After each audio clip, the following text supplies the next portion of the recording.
سب بولیے رضی اللہ تعالی۔ عمر فاروق رضی اللہ تعالیٰ عنہ کا مبارک زمانہ ہے۔ حضرت عمر نے فوج بھیجی ایران کے حکمران کے ساتھ جہاد کرنے۔ ایران کے بادشاہ نے 2 عیسائی جاسوس بھیجے، کہنے لگا ذرا پتہ تو کرو مسلمانوں کا رات کا طریقہ کیا ہے، میں صف بندی کراتا ہوں۔ وہ ساری رات صف بندی کراتا رہا، 2 جاسوس آئے مسلمانوں کی معلومات کرنے۔ معلومات کر کے جب واپس گئے تو حضرت عمر فاروق رضی اللہ تعالیٰ عنہ کے سپاہیوں کو دیکھا، غور سے پلٹے تو بادشاہ کہنے لگا کیا حال دیکھ کے آئے ہو؟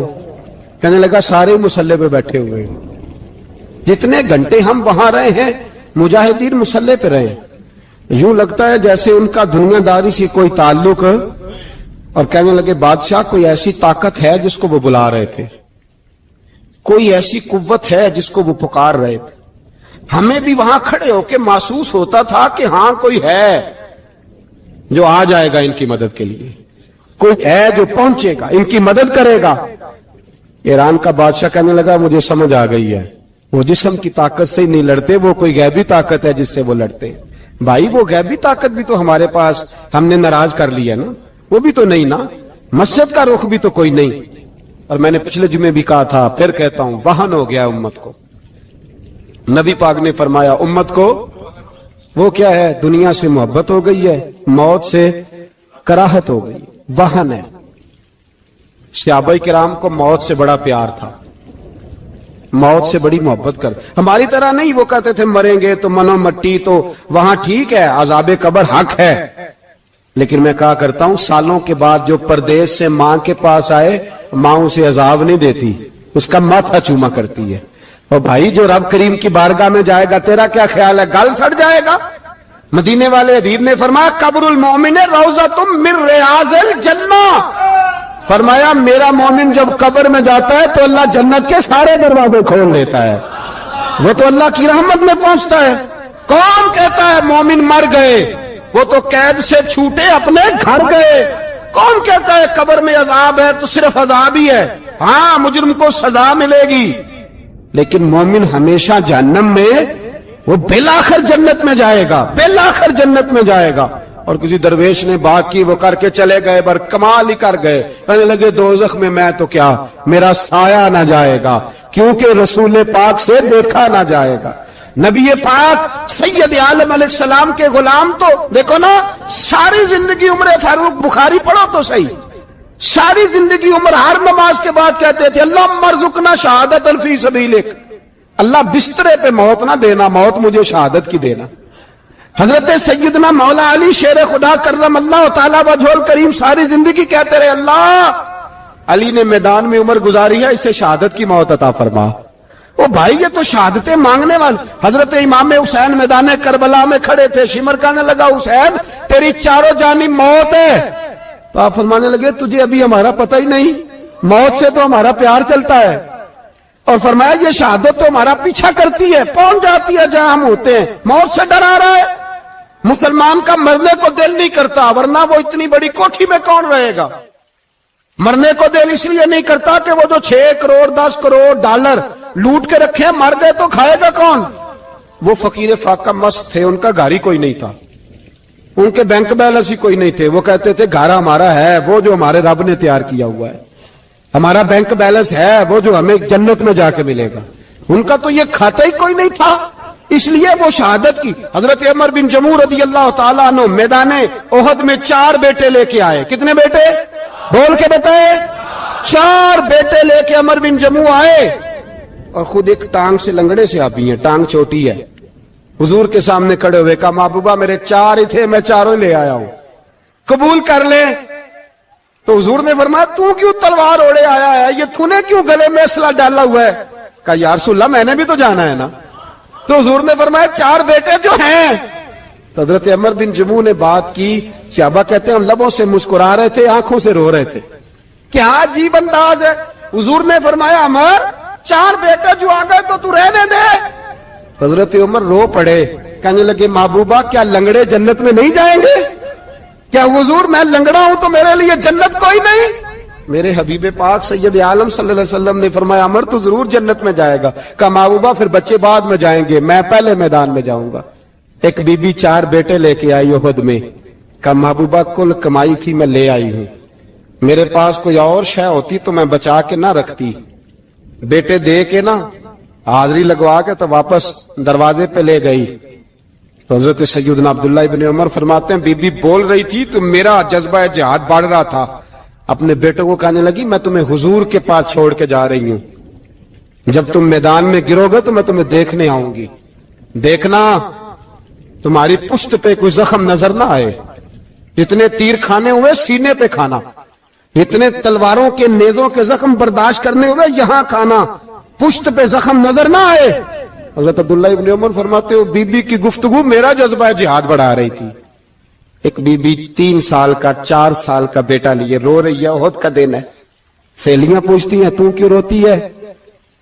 وہ کہتی ہے دیکھو میرا خاوند بھی بدر میں شہید ہو گیا, بھائی اور باپ بھی, دل کرتا ہے کوئی جوان بیٹا ہوتا تو آج مصطفیٰ کے ساتھ اسے ہی بھیج دیتی, کوئی جوان میرے پاس ہے ہی 3 سال کا تو کیا کروں, 3-4 سال کا بچہ کیا کرے گا, پتہ نہیں کیا دلیل آئی. اچانک اٹھی, بیٹے کو سینے سے لگایا, کپڑا ڈالا, مسجد نبوی پہنچ گئی. حضرت بلال کہتے ہیں مجھے ملی, کہنے لگی بلال مجھے پتہ ہے حضور تیاری کرا رہے ہیں جنگ کی, پر 2 منٹ اگر میری ملاقات ہو جائے.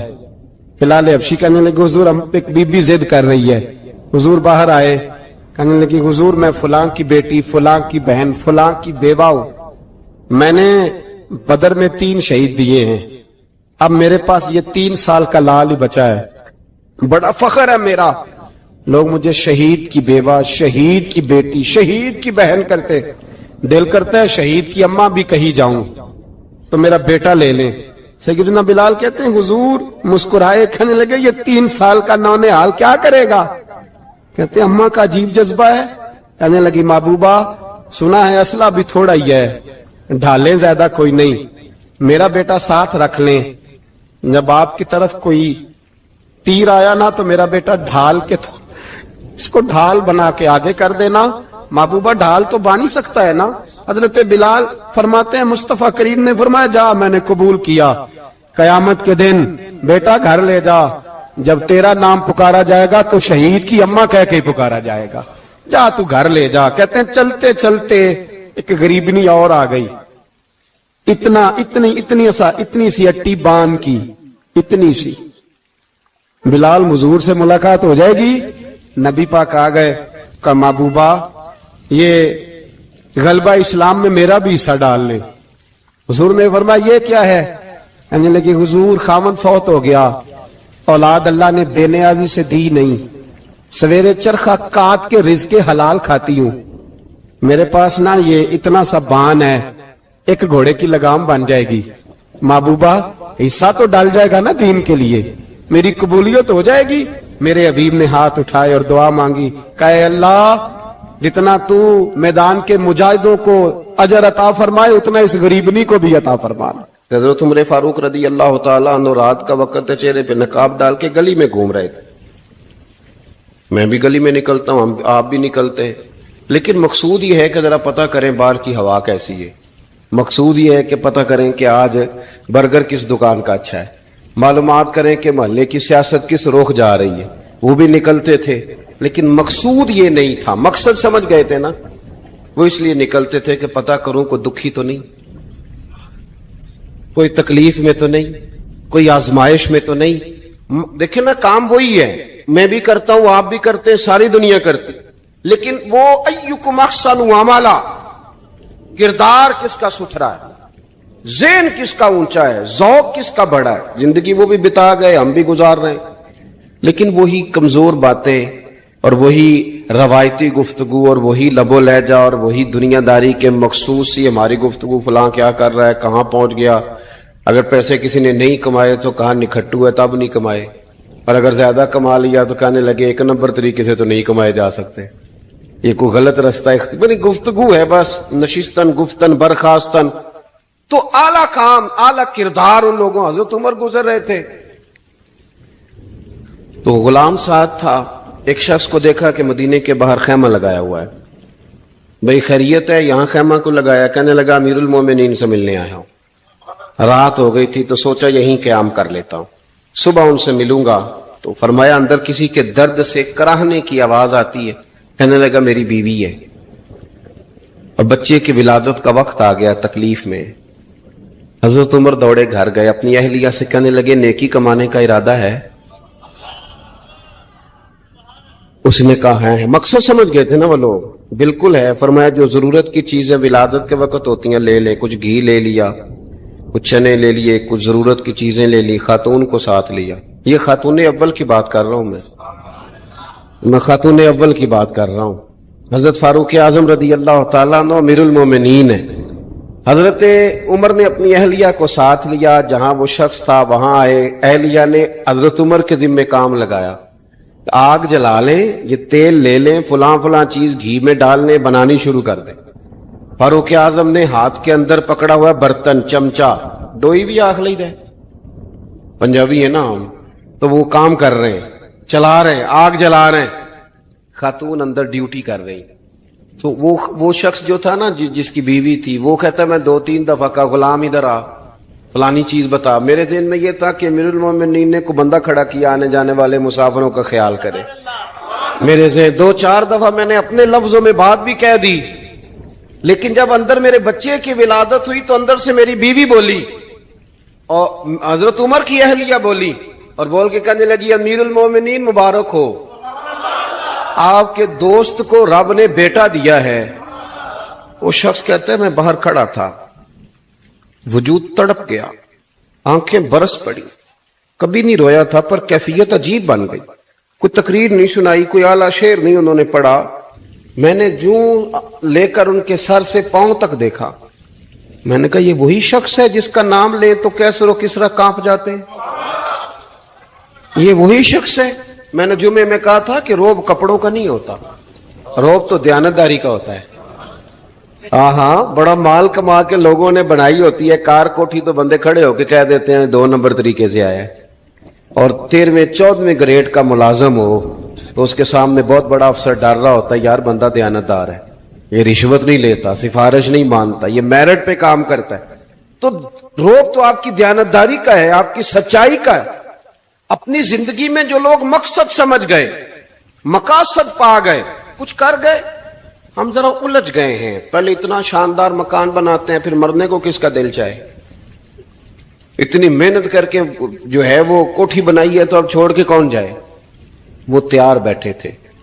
انہیں نبی کریم نے کہا تھا کن فی الدنیا کانک غریب عابر السبیل, تم نے مسافروں کی طرح رہنا ہے. او میرے بھائی, کبھی دیکھا ہے ایئرپورٹ پہ مسافر لڑتا ہو کہ میں نے یہ جگہ خریدنی ہے؟ اسے پتہ ہے کہ ابھی فلائٹ آنی ہے, میں نے تو چلے جانا ہے. ریلوے اسٹیشن پہ جو جگہ ہوتی ہے وہ خریدنے کے لیے لوگ رٹا نہیں ڈالتے, انہیں پتہ ہے پہلی ٹرین سے چلے جانا ہے. بس سٹاپ پہ جھگڑے نہیں ہوتے کہ یہ کرسی میری ہے, جانا جو ہے مٹی دیں تے مٹی رہنا ہی. ایویں کادی بلے بلے, اج مٹی دے اتے بندے آتے کل مٹی دے تھلے. اتنا زیادہ مقصد نہیں نا جب سمجھتے تو بے چین ہے, بے قرار. بعض لوگوں نے اتنے پیسے جمع کر لیے کہ اتنے کھا نہیں سکتے, اتنی ضرورت نہیں, لیکن اس کے باوجود ہے کہ وہ دوڑ ختم ہونے کا نام ہی نہیں لے رہی. حضرت صدیق اکبر رضی اللہ تعالیٰ عنہ امیر المومنین ہے. بادشاہوں کے بڑے بات ہوتی ہے. ہمارے ملک میں ایسے بھی بادشاہ گزرے ہیں کہ جو سفر پہ جاتے تھے تو خانسامے میں بھی لے جاتے تھے, باورچیوں کو بھی لے کے جاتے تھے کہ کھانا میری مرضی کا ہونا چاہیے. حضرت ابوبکر صدیق نے پانی مانگا,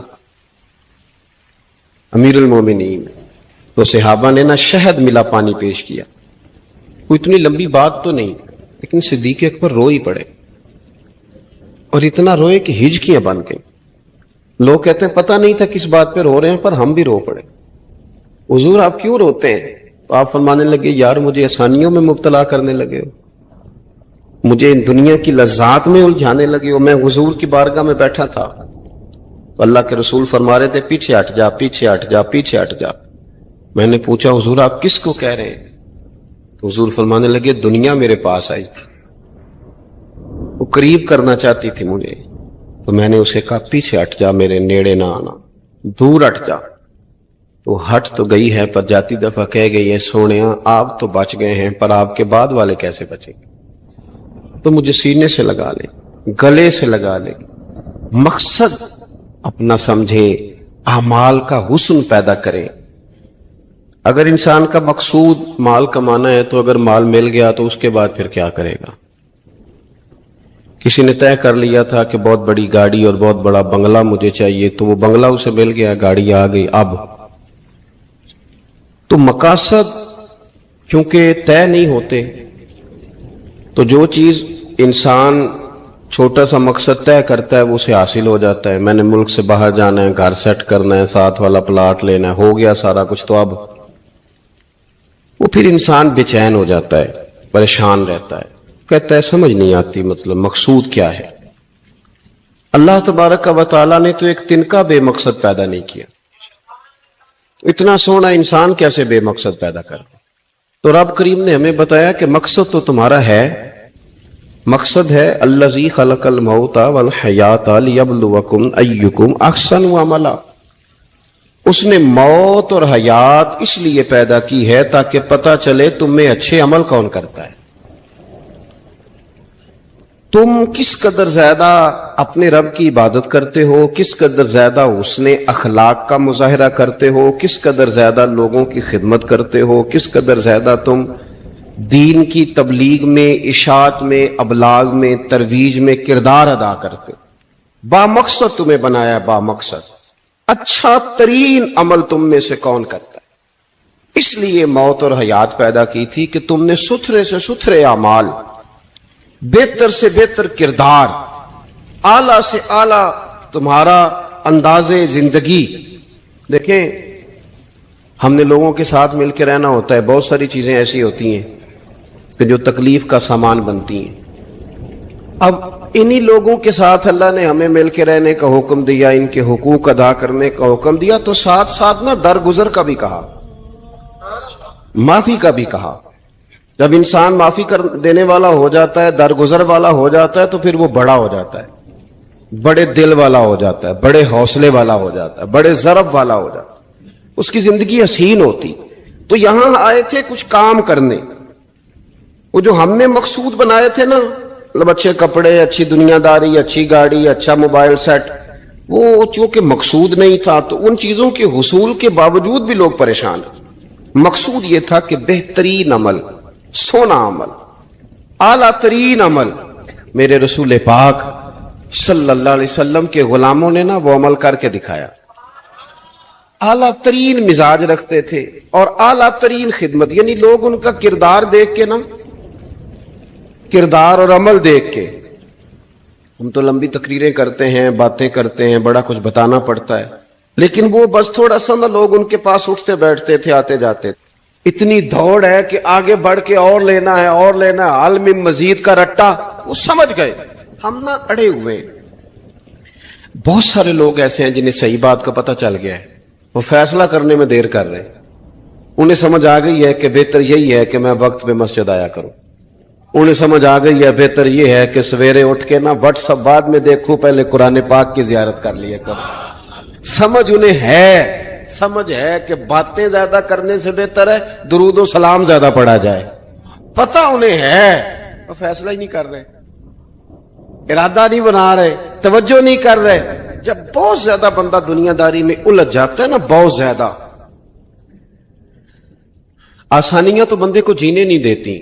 پہلے انسان کہتا ہے کہ موٹر سائیکل ہو جائے نا تو چلو سفر آسان ہوگا، پھر موٹر سائیکل کہتا ہے ٹائر 2 ہیں، 4 ٹائروں والی ہونا، چلو مہران ہی ہو جائے خیر ہے. لیکن مہران میں بیٹھتے ہی اسے خیال آتا ہے کہ اس کی تو سیٹیں تنگ ہیں، پھر اس سے بڑی گاڑی چاہیے. یہ روز دوڑ ہے. بانج فقیروں کسے نہیں ماریا، اے ہوئی چور اندر دا. یہ دوڑ ہے، یہ ختم. حضرت ابوبکر صدیق رضی اللہ تعالیٰ عنہ امیر تھے. ہمیں تو نا جی ایک سے ایک کھانا، اور آج یہ نہیں کھانا، آج میری مرضی کا کھانا، یہ میری مرضی کا، یہ میرے بچے کی مرضی کا، یہ فلانے کی مرضی کا. وہ خواہشات کا انبار، اور نفس بچے کی طرح ہوتا ہے، خواہش پوری کرو تو فوراً ہی دوسری بھی بتا دیتا ہے، دوسری پوری کرو تو تیسری کی بھی خبر دے دیتا ہے. ہم نا کیونکہ الجھ جاتے ہیں، پھر وہ الجھاؤ ہمیں باہر نہیں نکلنے دیتا. اگر تھوڑا تھوڑا کر کے، میرا مطلب یہ ہے کہ زندہ رہنے کے لیے روٹی کھانی ہے نا. مثلا روٹی کا لطف کتنی دیر ہوتا ہے؟ جتنی دیر منہ میں چباتے ہیں، اس کے بعد ختم. تو کپڑا تو پہننا تھا بدن چھپانے کے لیے، اس میں وہ کدھر سے آ گئی ساری کہانیاں جو آج بن گئی. اور اتنے میں نے عجیب و غریب نظام دیکھا ہے کہ نوجوان ہے، اچھا بھلا سیانا آدمی، کپڑے اس نے تازے سلوائے ہیں اور 99 لوگوں نے کہا ہے صحیح لگ رہا ہے، تو صرف ایک نے کہا نہیں ٹھیک لگ رہا. وہ پریشان ہو جاتا ہے، کہتے بھی اس کا کچھ کروں. کیوں؟ اس لیے کہ یہی سارا مقصود سمجھ لیا ہے، کپڑے پہننا، اسی میں الجھ جانا. میں اکثر دوستوں سے کہتا ہوں، میں خود کسی دوسرے کی بات نہیں کرتا، بہت زیادہ عمر نہیں میری، میں خود جایا کرتا تھا. شادی کوئی آ گئی تو 2-3 دن پہلے ابا جی کہتے تھے پرانے جوتے کچھ گنڈوا لا، کچھ پالش کرا لا، توڑے میں ڈال کے جانا موچی کے پاس، اس نے کچھ سیٹ کر دینے. اب کہاں رہ گیا جی یہ کام؟ چھٹی نہیں ہو گئی. اب کون سا ایسا سلسلہ ہے؟ وہ جو کہیں سے کپڑا تھوڑا پھٹ جاتا تھا نا تو اماں اس کو اس طرح پیوند کراتی تھی کہ ڈیزائن بھی بن جاتا تھا اور کام بھی چل جاتا. کدھر گیا وہ دور؟ لیکن تکلیف دیکھ لیں آج پہلے سے زیادہ ہے، لڑائی پہلے سے زیادہ ہے، آزمائش پہلے سے زیادہ ہے. کیوں؟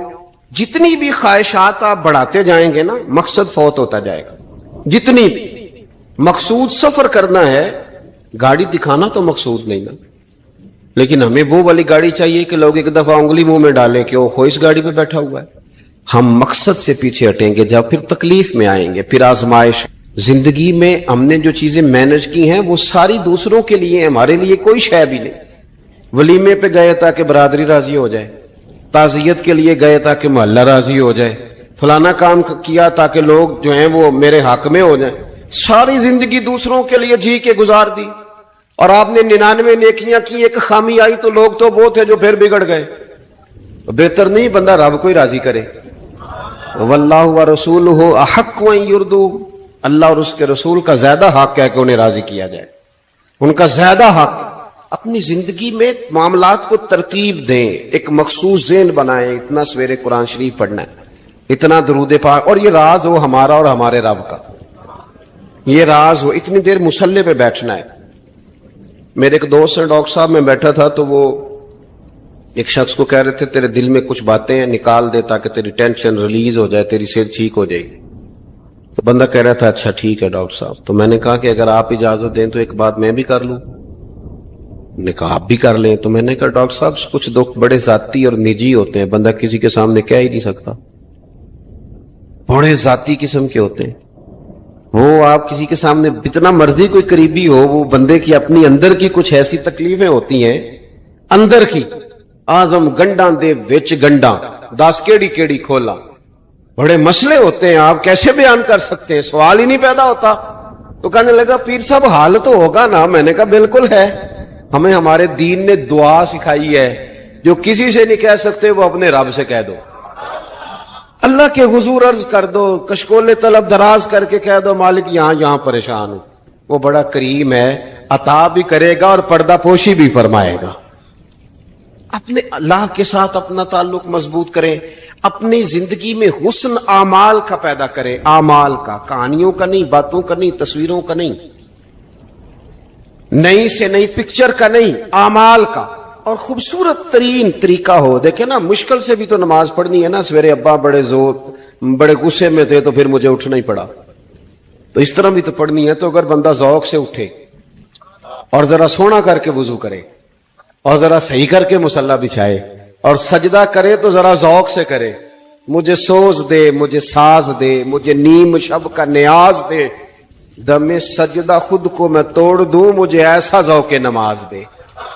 اس ذوق کے ساتھ آگے بڑھے. مقاصد جب بندہ سمجھ جاتا ہے نا، مقاصد، پھر اس کے لیے آسانی ہوتی ہے. میں نے عرض کیا تھا زیادہ باتیں نہیں کرنی، مقصود تو ایک پیغام دینا ہے. اب ہم نے جانے والوں کے لیے کیا کرنا ہے؟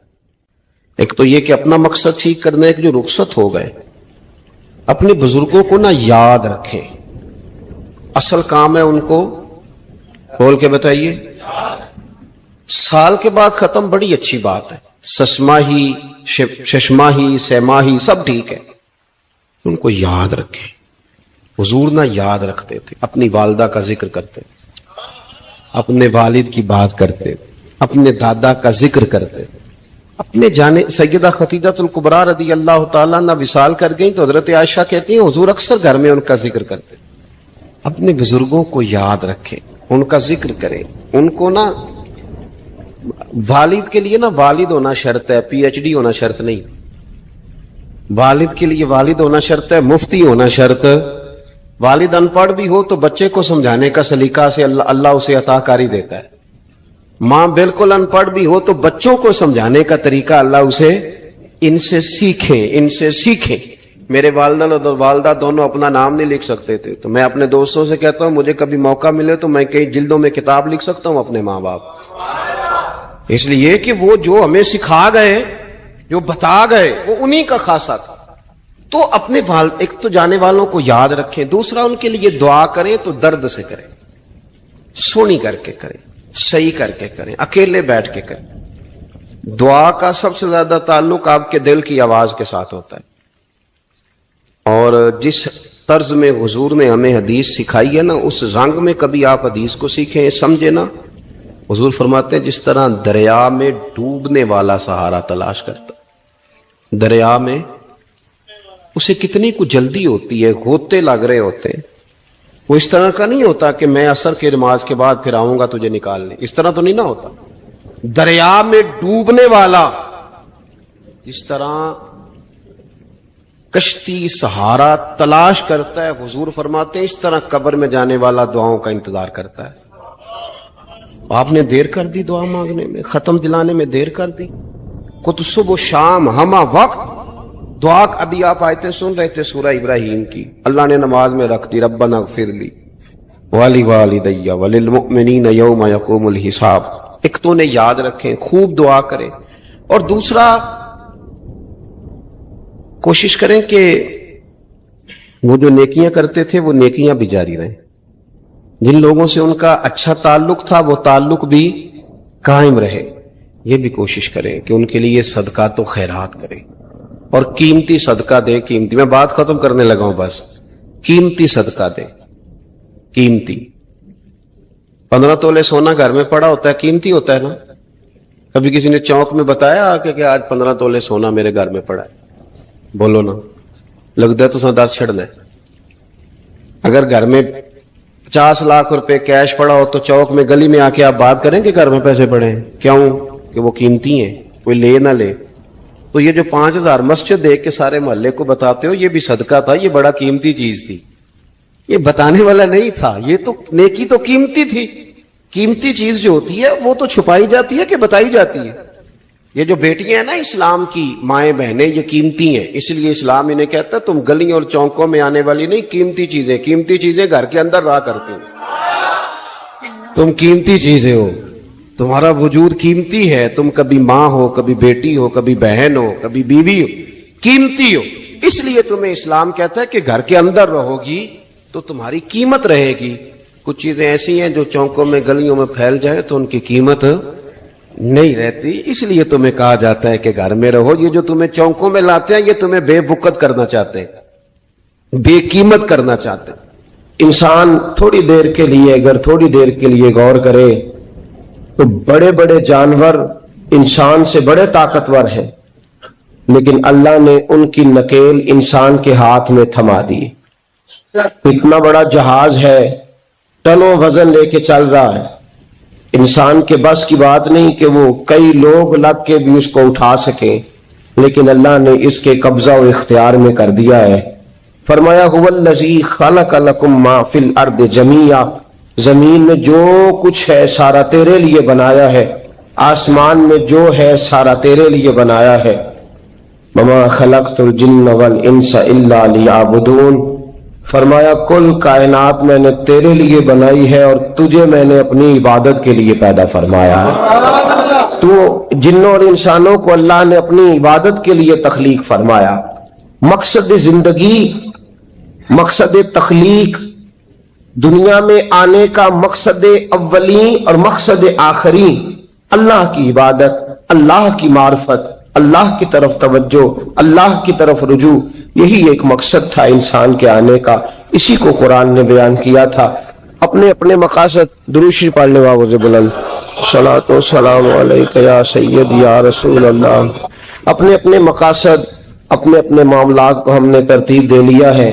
صبح سے شام تک کے معاملات سارے کے سارے ہمارے ذاتی، نجی اور ہمارے اپنے بنائے ہوئے مقاصد کے تحت گزر رہے ہیں، حالانکہ رب کریم نے فرمایا کہ انسان میں نے تجھے اپنی عبادت کے لیے بنایا ہے، اپنے لیے تجھے بنایا ہے، تو میری بارگاہ میں سجدہ ریز ہو، تو میری بارگاہ کی طرف توجہ کرے، تو میرے لیے تسبیح پڑھے، تو تحلیل کے جملے بولے، تو تکبیر کہے، تو میرے محبوب پہ نازل ہونے والے قرآن کی تلاوت کرے۔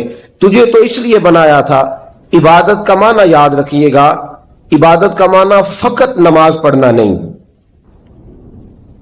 عبادت کا معنی صرف نماز پڑھنا نہیں، نماز عبادت کا ایک جز ہے، نماز عبادت کا ایک حصہ ہے۔ عبادت نماز پڑھنے کا نام نہیں، عبادت روزہ رکھنے کا نام نہیں، عبادت صرف اور صرف حج کرنے کا نام نہیں، فقط ذکر و فکر کرنا عبادت نہیں، بلکہ اللہ کا حکم ماننے کا نام عبادت ہے۔ خدا رسول کی بات ماننے کا نام عبادت ہے۔ جہاں جانے کا خدا حکم دے وہاں چلے جاؤ، یہ عبادت ہے۔ جہاں جانے سے منع کر دے وہاں کبھی نہ جاؤ، یہ عبادت ہے۔ اگر نماز پڑھنے کا نام ہی عبادت ہوتا تو پھر فجر کی فجر کے وقت کیوں پڑھنی پڑتی، پھر ظہر میں ہی کیوں فرض ہوتی، پھر عصر کا وقت مغرب میں جا کے کیوں نہ شروع کیا جاتا، پھر انسان کی مرضی تھی جب پڑھ لیتا۔ فرمایا نہیں، عبادت میری ہے، اصل میری اطاعت ہے۔ میں جب کہوں کہ یہ فجر کا وقت ہے تو تجھے فجر مان کے پڑھنا، جب کہوں ظہر کا وقت ہے تو ظہر مان کے۔ ہم نے عبادت کو مخصوص کر دیا، مسجد میں چلے جانا، نفل پڑھ لینا، کچھ دیر قرآن شریف پڑھ لینا، کچھ دیر اللہ کی عبادت کر لینا، کچھ دیر ذکر اذکار کر لینا، اس کا نام عبادت ہے۔ اور باہر نکل کے بے شک جھوٹ بولے، باہر نکل کے بے شک غیبت کرے، باہر نکلے اور کم تولے، باہر نکلے اور اپنی من مرضی کرے، تو یہ عبادت نہیں۔ اس لیے کہ ہم اس خدا کے ماننے والے ہیں جو صرف مسجد میں نہیں ہوتا، بلکہ جلوہ تیری ذات کا کو بکو ہے، میں جدھر دیکھتا ہوں ادھر تو ہی تو ہے۔ ہمارا خدا صرف مسجد میں نہیں ہے، اللہ ہر جگہ ہے۔ جے میں تینوں اندر جانا پھر مقید جانا، جے میں تینوں باہر سمجھا اندر کون سمانا، اندر بھی تو ہے باہر بھی تو ہے، وچ بلا کون نمانا۔ اصل بات یہ ہے کہ جب خدا ہر جگہ ہے تو اللہ تبارک و تعالیٰ کا حکم ہر جگہ ماننا ہے، ہر جگہ اطاعت کرنی ہے، ہر لحاظ سے۔ رب کی بات ماننے کا نام عبادت ہے، اللہ کی، اس کے رسول الپاک صلی اللہ علیہ وسلم کی بات ماننے کا نام، توجہ ہے آپ کی میری بات پہ؟ عبادت کا مفہوم سمجھیے گا، عبادت کا مفہوم سمجھیے گا۔ ہمارا وہ دین نہیں جو پنڈتوں جوگیوں راہبوں کا مذہب ہے کہ جنگلوں میں نکل جاؤ تسبیح لے لو، میں کھٹکتا ہوں دل عالم میں کانٹے کی طرح اور تو فقط اللہ اللہ اللہ۔ یہ مذہب نہیں۔ ہمارا دین کہتا ہے مسجد میں بیٹھ کے جو ذکر کرے گا اسے بھی ثواب ملے گا، اور جو محنت کر کے کما کے بچوں کو کھلائے گا اسے بھی ثواب ملے گا۔ ہمارا دین یہ کہتا ہے جو مسجد میں بیٹھ کے قرآن پڑھے گا اسے بھی ثواب ملے گا، اور جو گلی میں پڑا ہوا کانٹا اٹھا دے گا اسے بھی اللہ اجر عطا فرمائے گا۔ اللہ کا حکم ماننا، اللہ کا حکم ماننے کا نام عبادت۔ محمود غزنوی کے پاس ہیرا ہے، محمود غزنوی کے بڑے غلام تھے تو ایک بڑا پیارا تھا اسے، آپ جانتے ہیں اس کا نام کیا تھا؟ ایاز محمود غزنوی کو بڑا تو حسد شروع ہو جاتا ہے ہر جگہ، اللہ ماشاءاللہ۔ لوگ کہنے لگے بادشاہ ہر وقت اسی کو پیار کرتا رہتا ہے، ہر وقت اسی کی طرف توجہ کرتا رہتا ہے۔ بادشاہ نے ایک دن آزمانا چاہا، اتنا ہیرا تھا، موٹا ہیرا بادشاہ کے پاس۔ بادشاہ نے ایک وزیر صاحب کو بلایا، کہا یہ اینٹ پکڑو، ہیرے پہ مارو، اسے توڑ دو۔ کہنے لگا بادشاہ بات تیری ٹھیک ہے پر بڑا قیمتی ہیرا ہے، کیوں تڑوا رہے ہیں آپ؟ مال خزانہ میں رکھ دیں، کام آئے گا، کسی نہ کسی جگہ پہ استعمال ہو جائے گا، آپ کیوں اس کو تڑوانے کی ضد کر رہے ہیں؟ بادشاہ سلامت نے کہا اچھا تم نے ٹھیک مشورہ دیا، میں ہی جذبات میں آ گیا تھا۔ ایک دوسرے آدمی کو بلایا، اس کو کہا یہ ہیرا توڑنا ہے۔ اس نے کہا بادشاہ مجھے لگتا ہے پوری دنیا میں اتنا موٹا ہیرا تیرے پاس ہے، کسی اور کے پاس نہیں ہوگا، یہ توڑنے کی چیز نہیں تجوری میں سنبھالنے کی چیز ہے، اسے سنبھال کے رکھ۔ تیسرے کو بلایا، چوتھے کو بلایا، جس کو بھی بلاتا رہا وہ بادشاہ کو سمجھاتا رہا، جس کو بلایا بادشاہ کو سمجھایا۔ ایاز کی باری آئی، کہا ایاز ادھر آ۔ توجہ ہے آپ کی؟ ایاز ادھر آ، یہ ہیرا تو توڑ دے. اس نے اینٹ پکڑی، زور سے ماری، ہیرا توڑ دیا. بادشاہ کہنے لگا بڑا بیوقوف ہے بھئی تو، یہ سارے میرے خیر خواہ تھے، مجھے سمجھاتے رہے اور تو نے خیال ہی نہیں کیا. میں بیوقوف تھا تو تو بھی ساتھ ہو گیا، توڑ ہی دیا. کہنے لگا بادشاہ غلطی ہو گئی، مجھ سے غلطی ہو گئی، مجھے نہیں توڑنا چاہیے. اس نے کہا اچھا چل چھوڑ، ایک بات بتا، تیرے سامنے جو سب مجھے مشورے دے رہے تھے تو نے کیوں نہیں دیا؟ میں نے تجھے کہا توڑ دے. کیا لفظ ایاز نے کہے، کمال کر دی. کہنے لگا بادشاہ میرے دل میں خیال آیا ہیرا ٹوٹتا ہے تو ٹوٹ جائے، میرے بادشاہ کا حکم نہیں ٹوٹنا چاہیے. یہ ٹوٹتا ہے تو ٹوٹ جائے، یہ کرچی کرچی ہوتا ہے تو ہو جائے، خزانہ خالی ہوتا ہے تو ہو جائے، لیکن میرے مالک کا حکم نہیں ٹوٹنا چاہیے. بادشاہ میں ہر چیز توڑ دوں گا پر میں تیرا حکم نہیں توڑ سکتا. بس دوستو یہی عبادت ہے، بلا مثال و بلا تشبیہ بات سمجھیے گا. جس نے خدا کا حکم توڑ دیا اس نے عبادت نہیں کی، اور جس نے خدا کا حکم اچھا آؤ نماز کے لیے. دکان کا وقت ہے، گاہک بھی زیادہ آ گئے ہیں، رش پڑ گیا ہے، اب تھوڑا وقت مشکل ہو جائے گا، ذرا تھوڑی دیر میں پڑھ لوں گا. ہیرا ٹوٹتا ہے تو ٹوٹ جائے، گاہک آنے کا سلسلہ ٹوٹتا ہے تو ٹوٹ جائے، روزی آنے کا سلسلہ ٹوٹتا ہے تو ٹوٹ جائے. مسلمانوں خدا کا حکم نہیں ٹوٹنا چاہیے، رسول اللہ کا فرمان نہیں ٹوٹنا چاہیے. میرے رسول پاک صلی اللہ تعالی علیہ وسلم کا اقبال نے کیا کہا؟ کہنے لگا اے طائر لاہوتی، اس رزق سے موت اچھی جس رزق سے آتی ہو پرواز میں کوتاہی. کہا خدا کا حکم نہ توڑ بیٹھنا. اور عبادت بھی جس کو اللہ کہہ دے وہ عبادت ہے. ایک بندہ زوال کے وقت نماز پڑھنے کھڑا ہو جائے تو ہو جائے گی، کیوں؟ نماز نہیں پڑھ رہا. اچھا میں آپ کو روایت سناتا ہوں، شیر خدا مولا کائنات حضرت علی المرتضی رضی اللہ تعالیٰ عنہ فرماتے ہیں رسول پاک صلی اللہ علیہ وسلم نے ہمیں منع فرمایا جب عید الفطر کا دن ہو یا عید الاضحیٰ کا دن ہو تو تم نے کیا کرنا ہے؟ فجر کی نماز پڑھنی ہے، اس کے بعد اشراق چاشت نہیں پڑھنی، فجر سے لے کر عید کی نماز تک درمیان میں کوئی نماز نہ پڑھنا. جب عید کی نماز ہو چکے پھر تمہیں اجازت ہے جتنے مرضی نفل پڑھو، لیکن فجر سے لے کر عید تک تم کوئی اور نماز نفل درمیان میں نہ پڑھنا. حضرت علی المرتضی شیر خدا کا زمانہ ہے، عید کا اعلان ہو گیا، عیدگاہ میں لوگ کٹھے ہو رہے ہیں. ایک شخص دوڑا آیا، اس نے آ کے نماز کی نیت باندھ لی. سمجھ ہے آپ کی؟ میں نے کہا عبادت ہے خدا کا حکم ماننے کا نام. حضرت علی رضی اللہ تعالیٰ عنہ نے نماز کے بعد اس شخص کو بلایا، فرمایا ادھر آ، تجھے نہیں پتا کہ جب تک عید کی نماز نہیں ہوتی کوئی اور نفل نہیں پڑھیں گے؟ کہنے لگا جی میں نے نماز ہی پڑھی ہے، کوئی جرم کیا ہے؟ کوئی نماز پڑھی ہے نا، میں نے سجدہ کیا ہے، کوئی جرم ہے؟ حضرت علی نے تلوار نکال لی، فرمایا جو مصطفیٰ کی سنت توڑ کے نفل بھی پڑھے گا میں اس کا بھی سر قلم کر دوں گا. جو رسول پاک کے حکم کے خلاف عبادت بھی کرے گا اس کو بھی قتل کر دیا جائے گا. توبہ کر. یاد رکھیے گا عبادت خدا رسول کی بات ماننے کا نام ہے. آپ سویرے 8 بجے اٹھ کے کھڑے ہو جائیں کہ میں نے تو فجر پڑھنی ہے، فجر کا وقت 8 بجے نہیں ہوتا، وہ گزر گئی 4 بجے، 4:15 بجے ہو چکا. ایک شخص شام 7 بجے کھڑا ہو جائے کہے جی میں تو ظہر کی نماز 7 بجے پڑھا کروں گا، یہ کیسے ممکن ہے؟ اس کا وقت تو 2 بجے کے راؤنڈ اباؤٹ ہے، تجھے اسی وقت ادا کرنی. یاد رکھیے گا عزیز ساتھیو، عبادت اللہ کا حکم ماننے کا نام ہے، لیکن عبادت کی بہت بڑی جو ایک رکن ہے، عبادت کا بہت بڑا جو ایک جز ہے وہ نماز پڑھنا ہے، بہت بڑا جز. حضرت محمد بن ابی بکر حضرت صدیق اکبر کے صاحبزادے رضی اللہ تعالیٰ عنہ کیا فرماتے ہیں؟ فرماتے ہیں مسلمانوں بڑے نصیبوں والے ہو، بڑے نصیبوں والے ہو، تمہیں تو اللہ کی بارگاہ میں جانے کے لیے اجازت ہی نہیں لینی پڑتی، اللہ نے تمہارے لیے دروازہ ہی کھول دیا ہے. جب دل کیا، وضو کیا، نماز کی نیت باندھی، اللہ کے دروازے کھل گئے، اور بغیر کسی ترجمان کے تم نے اپنے رب سے بات کرنی شروع کر دی. عبادت ایسی نعمت ہے، اللہ کی بارگاہ میں کھڑے ہونا، سجدہ کرنا اتنی بڑی فضیلت کی بات ہے. یہ حدیث میرا خیال ہے آپ کو کبھی بھولنی نہیں چاہیے. سید عالم نور مجسم